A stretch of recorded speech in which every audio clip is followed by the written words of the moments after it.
Bismillahirrahmanirrahim.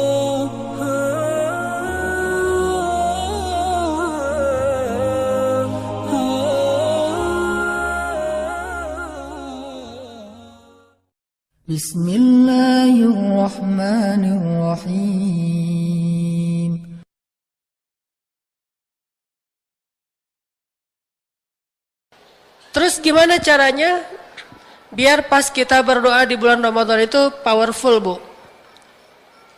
Pas kita berdoa di bulan Ramadan itu kayaknya doa kita itu berasa gitu. Dan mudah-mudahan segera Allah ijabah dalam kehidupan kita di dunia. Dan nanti juga di akhirat. Gimana caranya biar doa kita mustajabah? Pertama, doa itu pakai istilahnya kalau dalam hadis itu orang yang doanya itu kalau anak kecil itu kayak apa, Bu? Merengek gitu, Bu. Kalau anak kecil itu ke orang tua merengek. Nah, itu kalau doa kepada Allah itu berusaha untuk merengek kepada Allah seperti anak kecil. Ya Allah, saya mohon banget, kalau bahasa mudahnya mungkin, ya Allah please, ya Allah gitu. Ngerengek ke Allah, saya butuh ini, saya tuh lagi kayak gini, saya lagi ada masalah ini, saya ditolak terus, saya belum ngungkapin apa niat saya juga udah ditolak, gak boleh masuk, ya Allah, saya gitu amat. Kok saya gini amat, ya Allah, diperlakukan sama calon-calon mertua, ya Allah beri hidayah kepada calon mertua saya. Tiba-tiba calon mertua rajin ngaji nih, dengerin hadis, wahai calon-calon mertua yang solihah, jika ada seorang pemuda yang akhlaknya baik, datang melamar putrimu, jangan ditolak, kata Nabi. Gitu kan teman-teman? Itu hadis loh, Bu, ya, bukan kata saya, Bu. Saya udah menunaikan janji ya, jadi bulan Ramadan gak ada janji. Ini barakallah luar biasa nih. Kata Nabi, kalau ada seorang pemuda yang baik akhlaknya datang melamar putri kalian karena Allah, maka janganlah kalian menolaknya. Berarti menolak lamaran seorang pemuda yang baik akhlaknya, hukumnya makruh, Allah nggak suka. Apapun alasannya, si Neng belum lulus kuliah, nggak ada masalah. Orang kuliah tidak akan terhalangi oleh menikah. Orang dulu saya juga nikahnya lagi kuliah, istri saya yang kuliah, saya mah enggak gitu. Dia lagi S2, saya mah main-main aja keliling Kairo antar satu kota dengan kota yang lain. Jadi kayak apa 99 cahaya gitu. Yang satu kuliah, yang satu lagi traveling gitu ya. Ternyata beres juga tuh kuliahnya, nggak terhalangi. Karena setiap waktu ujian dia tutup kamar, saya nggak boleh masuk, tidur di luar. Dia belajar aja di kamarnya. Kan bete banget kan buat saya kalau kayak gitu, mending saya ke kafe ya. Ini artinya nggak terhalangi kok kuliah gara-gara nikah, nggak terhalangi kerja karir gara-gara nikah, nggak sama sekali. Kenapa kita nggak takut kalau pacaran itu menghalangi belajar, tapi nikah menghalangi katanya? Nggak sama sekali. Ini artinya kita butuh apa nih? Kita ada masalah apa? Minta sama Allah, mumpung bulan Ramadan. Siapa tahu bulan Syawal ada kejutan dari Allah. Terus gimana cara mintanya? Tadi, mintalah kepada Allah seperti seorang bayi yang merengek kepada Allah. Datang lagi, seolah-olah kalaupun Allah bilang enggak, kita tetap datang. Seolah-olah tuh kayak gitu tuh. Saking agak-agak ngeyel gitu ya. Allah bilang enggak deh. Allah please dong. Enggak, please Allah. Enggak, please. Gitu tuh datang ke Allah. Tapi kan Allah enggak mungkin bilang enggak kan ya? Jadi kalau Allah bilang enggak aja kita datang melulu, gimana kalau Allah enggak pernah bilang enggak? Masa kita malas datang? Seolah-olah Allah bilang enggak aja kita datang lagi. Tapi kenyataannya Allah tuh enggak pernah bilang enggak, pasti bilang iya. Iya, ya Allah please, kan iya. Iya ya Allah mohon ya. Iya gitu kalau kita itu mah kita ya, Allah senang banget, makin kita datang makin Allah, iya, makin kita datang, iya hambaku, makin kita datang, oh iya wahai kekasihku, terus saja makin kita datang makin Allah sayang sama kita, nggak bete sama sekali. Orang tua aja kalau direngekin anaknya kadang-kadang bete juga ya. Akhirnya misalnya dikasih ke pembantu gitu, Bi, nih anaknya bawa nih, dibawa aja. Kenapa? Orang tuanya bete, karena anaknya merengek terus. Tapi kalau Allah nggak kayak gitu, sebaliknya. Makin kita merengek kepada Allah, makin Allah tuh sayang sama kita. Makanya doa itu disebut ibadah, sehingga siapa yang banyak berdoa, seperti orang yang banyak beribadah. Ibu-ibu tahu nggak Nabi yang paling sering berdoa? Masalah dikit aja berdoa selain Nabi Muhammad siapa? Nabi Abraham. Bahasa Ibraninya, bahasa Arabnya Ibrahim. Kata Allah, Inna Ibrahim la'awwahun halim. Nabi yang sangat awwah. Awwah itu agak-agak mirip dengan bahasa kita ya, awwah. Tapi beda artinya awwah sama awwah. Kalau awwah kan enggak, kalau awwah ya banget. Sebaliknya. Awwahun dalam bahasa Arab artinya da'a. Da'a artinya banyak berdoa. Inna Ibrahim awwahun. Orang yang sangat da'a. Orang yang sangat banyak berdoa. Rajin banget berdoa. Dikit-dikit ya Allah. Sedikit-sedikit ya Allah. Ya Allah. Makanya Allah sayang banget sama Ibrahim. Karena Ibrahim itu da'a, suka berdoa. Gitu juga Nabi. Sampai Nabi bilang apa? Mintalah kepada Allah walaupun cuma sekedar garam. Gak ada garam di rumah, minta sama Allah. Harga cengek naik, minta sama Allah. Tiba-tiba turun ya. Kenapa tiba-tiba turun? Sekehendak Allah, suka-suka Allah. Harga BBM naik, minta sama Allah. Sesimpel apapun. Kita kayak kehilangan sesuatu tuh. Kayak kehilangan bros gitu kan. Kan kita punya banyak bros. Tapi biasanya kayak OOTD kan. Ada bros khusus sesuai dengan baju. Kalau bajunya hitam, brosnya pakai yang black on black gitulah. Terus bajunya bunga-bunga, brosnya rose. Kalau bajunya pelangi, brosnya juga warna-warni.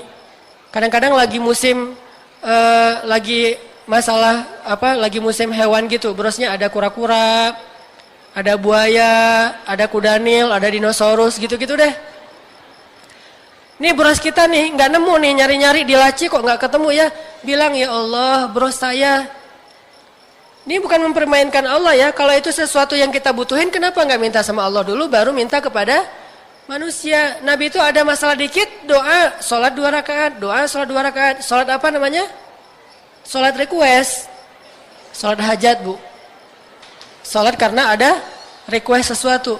Kan kata sahabat, annan nabiyya idza hasibahul amru fazi'a ila sholah. Nabi itu kalau ada masalah dikit, sholat. Kayak ada seorang anak kecil kalau nggak salah di Mesir, anak SD bu, pulang sekolah sepatunya hilang. Biasalah disembunyiin sama teman-temannya gitu. Dia nyari-nyari sepatu saya mana, Karena udah nyari-nyari nggak nemu, akhirnya dia pergi ke musola sekolah, sholat 2 rakaat. Gurunya ngelihat teman-temannya pada pulang, kok dia sholat? Ditanya sama gurunya, Dek, kenapa kamu masih di sini nggak pulang? Belum dijemput ya? Enggak, rumah saya dekat. Terus kenapa nggak pulang? Saya sholat dulu. Sholat apa? Saya minta sama Allah sepatu saya nggak ketemu. Sepatunya nggak ketemu, mintanya kepada Allah. Akhirnya Allah yang mendatangkan guru untuk kepo gitu. Nanya ke dia, kenapa kamu sholat? Itu cara Allah menolong hambanya. Akhirnya gurunya yang nyari, nemu tuh. Diumpetin di kolong meja sama teman-temannya. Ini artinya minta sama Allah walaupun hal yang paling kecil sekalipun. Apalagi hal-hal yang besar, musibah-musibah besar dalam kehidupan kita. Jadi pertama kalau mau doanya diijabah, merengeklah sama Allah kayak Nabi Zakaria di awal surat Maryam. Allah, rambut saya udah beruban, tulang saya udah lemah, istri saya juga mandul, saya belum punya anak, usia kita udah tua berdua. Tapi beri saya anak ya Allah, 1 aja. Kalau bisa sih walaupun 1, yang keren ya Allah. Keren di sini artinya yang lembut, yang soleh, yang pintar, yang berbakti, yang akhlaknya mulia, yang terpilih, yang istimewa. Wah, kriterianya banyak banget. Akhirnya kata Allah, ya Zakaria, wahai Zakaria.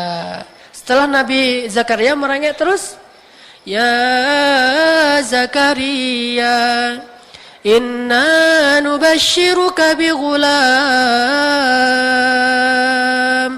Berbahagialah wahai Zakaria, kamu akan punya anak laki-laki. Ismuhu Yahya, namanya adalah Yahya. Siapa yang ngasih nama anak Zakaria? Allah. Kalau kita nyari namanya di Google, googling dulu nih, nama yang bagus apa keluar, nama-nama Islami gitu ya. Walaupun kadang-kadang aneh-aneh juga tuh. Nama tapi kalimat. Dalam bahasa Arab itu nama ya nama, kalimat ya kalimat. Ada juga di kita nama kalimat. Kayak saya pernah cerita, nama bahasa Indonesianya bagus, pas di Arabin jadi agak-agak unik. Bahasa Sundanya Cecep. Kan bagus kan ya? Cecep artinya apa? Kasep. Kalau bahasa Arabnya Wasim. Terus jadi bahasa Inggris. Bahasa Inggrisnya apa Wasim teh? Nah, itu bahasa Arab tuh. Wasim, bahasa Sundanya Cecep. Pas pergi ke Mesir, tanya Ismake, nama kamu siapa? Cecep. Zaibaro, gimana cara baca Cecep dalam bahasa Arab? Tidak ada huruf C. Ya udah pakai shin aja, ship. Dan dalam bahasa Mesir, ship itu artinya sendal jepit. Padahal di kita mah udah bagus, sampai di sana berubah gitu artinya. Sedangkan Yahya namanya tuh dari Allah langsung loh Bu. Jadi kalau ibu-ibu punya cucu atau anak laki-laki, salah satu nama terbaik itu adalah Yahya, itu nama dari langit. Makanya saya tuh dari dulu tuh pengen banget punya anak laki-laki dan mau saya kasih nama Yahya. Alhamdulillah Allah kasih, langsung saya kasih nama Yahya. Ditambah ujungnya Ayyash, karena salah satu mujahid Palestina idola saya itu adalah Yahya Ayyash. Dan Yahya dan Ayyash itu artinya sama sih. Kalau untuk cewek Aisyah, kalau untuk laki-laki Ayyash, itu sama artinya. Ismuhu Yahya, lam naj'al lahu min qablu samiyya. Enggak ada anak seperti itu selama ini. Yahya banget tuh. Satu, merengek ke Nabi Zakaria, ya Allah, ya Allah, ya Allah, terus saja gitu. Seandainya Allah, walaupun nggak mungkin ya, seandainya kurang lebih atau kayak seolah-olah Allah bilang enggak, tetap minta, pasti Allah kasih. Yang kedua, biar doa kita tuh diijabah, terutama doa tentang kebaikan-kebaikan, bukan tentang pertolongan dalam musibah ya, tentang suatu kebaikan. Khususnya doa orang tua untuk anak nih. Kalau pengen doa kita untuk anak kita diijabah, doalah dengan ghibtoh. Pernah dengar nggak Bu ghibtoh? Ghibtoh itu artinya cemburu. Jadi kalau misalnya ibu-ibu cemburu kepada orang yang solih, cemburunya tuh cemburu berat, pengen banget punya anak kayak dia, itu namanya ghibtoh. Berdoalah, ya Allah, saya pengen punya anak kayak orang itu tuh yang solih, Allah kasih tuh. Itu salah satu rahasia doanya diijabah. Dan itu terbukti kepada Zakaria juga. Zakaria itu ngeghibtohin Maryam. Kan yang ngasih pemeliharaan kepada Maryam di Masjid Al-Aqsa kan Zakaria. Suatu hari Zakaria bawa makanan ke dalam mihrab Maryam. Maryamnya udah punya banyak makanan, segar lagi tuh buah-buahannya. Zakaria nanya, "Anna laki hadza ya Maryam?" Kamu dapat dari mana makanan ini wahai Maryam? Kata Maryam, "Huwa min indillah." Allah yang ngasih, langsung turun dari surga loh. Itu makanan yang dimakan sama Maryam datangnya dari surga. Sehingga waktu itu hunalika da'a Zakaria rabbah. Saat itu Zakaria itu semakin cemburu sama Maryam. Sehingga Zakaria berdoa saat itu juga, ya Allah, pengen banget punya anak kayak gini tapi yang laki-laki. Dikasihlah Yahya. Itu namanya ghibtoh. Dalam bahasa hadis, la hasada illa fitnatain. Gak boleh kita cemburu kecuali kepada dua orang. Salah satunya ulama, yang kedua orang yang dermawan, bukan orang kaya. Gak perlu cemburu ke orang kaya, cemburunya ke orang dermawan. Dan saya ngerasa, saya tuh jadi kayak gini nih, hasil ghibtoh ibu saya. Saya sering cerita tuh, dulu ketika ibu saya mengandung saya sekitar 7 bulan, di Aceh itu ada musabaqah tingkat nasional. Tahun 81 gitu. Duh, ketahuan usianya Salah ngomong. Tahun 81. Tapi saya masih usia penduduk surga, Bu. Ibu tahu penduduk surga usianya berapa? 30 sampai 40. Jadi yang belum 30 belum nih. Yang udah lewat 40 enggak deh. Pokoknya penduduk surga itu usianya antara 30 sampai 40. By the way, ini mah gimmick doang, intermezzo. Nah, tahun 81 itu ada musabaqah tingkat nasional di Aceh. Pas penutupan kan pengumuman gitu. Juara 1 musabaqah cabang tilawah tingkat anak-anak. Jatuh kepada Yanis Yahya. Anak Aceh usia 12 tahun, suaranya bagus, ngajinya enak, juara 1. Pas penutupan, closing, dia disuruh tampil lagi sebagai penampilan penutup. Ibu saya dengerin dia ngaji, ibu saya nangis, terharu sambil ngusap-ngusap kandungannya. Ibu saya bilang, ya Allah, jadikanlah anak di dalam kandungan saya itu kayak gitu tuh. 12 tahun kemudian, saya juara musabaqah tingkat nasional, bagian tilawah tingkat anak-anak di Pekanbaru. Persis 12 tahun. Ibu saya bilang, nih doa saya 12 tahun yang lalu ketika musabaqah di Aceh. Coba lihat, ajaibnya ghibtoh. Sekarang kita nggak ghibtohin siapa? Kalau nggak punya siapa-siapa untuk kita ghibtohin, kita idolain, kita cemburuin, maka kita nggak punya sampel buat jadiin anak kita kayak orang itu gitu. Harus ada yang digiptohin. Kalau bisa jangan tanggung-tanggung. Saya ngebayangin aja ya kalau ibu saya dulu ngegiptohin Imam Bukhari, kayaknya saya udah hafal 300.000 hadis loh Bu. Ustaz Hanan Ataki hafal 300.000 hadis. Kenapa? Yang digiptohin Bukhari. Yang digiptohin itu Imam Ahmad menghafal 1.000.000 hadis. Ini karena nggak menggiptohin Imam Ahmad, hafalnya innamal a'malu binniyat dari dulu juga. Makanya harus giptoh doa yang paling keren itu biar cepat diijabah. Kita harus cari satu tokoh, satu orang solih, kalau bisa lebih. Dan kita itu bukan cuma basa-basi, benar-benar cemburu banget sama orang itu. Kayak saya tuh cemburu banget sama Yahya, Nabi Yahya. Makanya saya pengen banget punya anak laki-laki terus dikasih nama Yahya. Itu giptoh banget, Allah kasih tuh anak laki-laki. Pengen lembut kayak Nabi Yahya, ternyata lembut. Yang saya lihat sekarang mah anaknya paling lembut, lebih lembut dari kakak-kakaknya. Kalau dimarahin dikit, sayang, minta disayang. Gak mau dimarahin, lembut banget. Ini artinya ghibtoh dari orang tua. Mau punya anak soleh, cari dulu orang soleh untuk kita cemburuin. Kalau bisa sih jangan yang tanggung-tanggung ya. Ini bukan saya kegeeran, bukan apa-apa. Karena ada orang yang kayak doa gitu, ya Allah saya pengen banget punya anak kayak Ustaz Hanan. Jangan, tanggung banget. Tanggung banget lah, jangan saya mah masih suka main. Kerjaannya main aja, lihat aja di Instagram saya. Ibu belum follow.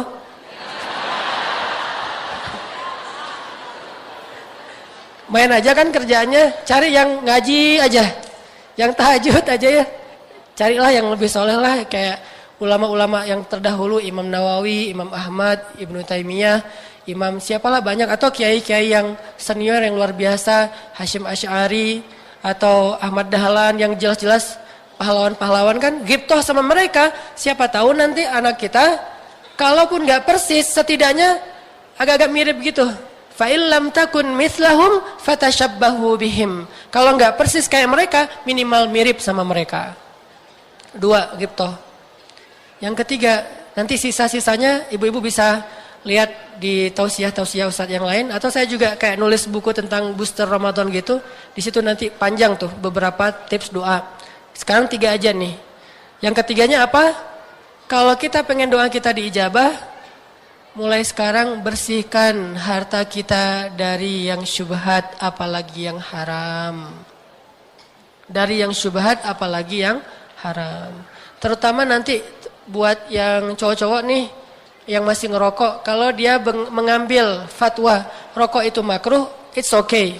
Saya mah gak mau memperdebatkan fikih ulama. Ada yang bilang haram, ada yang dibilang makruh. Mangga aja, ini masing-masing punya pegangan ulama. Cuman kalau yang bilang makruh pun, kan makruh itu artinya gak disukai ya, dibenci. Banyak dari kita tuh yang bilang makruh, tapi pada realitanya kayak sunnah gitu. Artinya lebih baik ngerokok bagi dia daripada enggak kan. Ada yang wajib lagi, kalau belum merokok kepalanya tuh pusing. Kan jadi wajib kan. Kalaupun makruh, jangan merokok pas berbuka puasa. Karena berbuka puasa itu doa diijabah. Bagaimana akan diijabah ketika kita berdoa, yang naik kepada Allah itu bukan ucapan kita tapi asapnya. Ya Allah, saya ini lagi ada masalah ya Allah. Kan agak-agak aneh gitu ya. Jadi simpan aja deh, rokoknya nanti habis taraweh deh. Boleh mangga aja kalau yang berfatwa makruh, tapi rokoknya habis taraweh. Jangan pas lagi ijabah doa itu ngerokok tuh nggak pas banget tuh. Nggak apa kombinasinya tuh nggak masuk gitu. Antara doa yang Allah sukai dengan rokok yang Allah tidak sukai. Kan rokok itu makruh berarti. Makruh itu nggak disukai. Lebih baik ngerokoknya nanti aja. Pas habis taraweh. Pulang taraweh kan udah ngantuk, tidur nggak jadi ngerokok. Nanti aja pas sahur, sahurnya mepet banget dengan azan. Udah makan dulu sama minum, udah azan gak jadi ngerokok juga. Akhirnya bulan Ramadan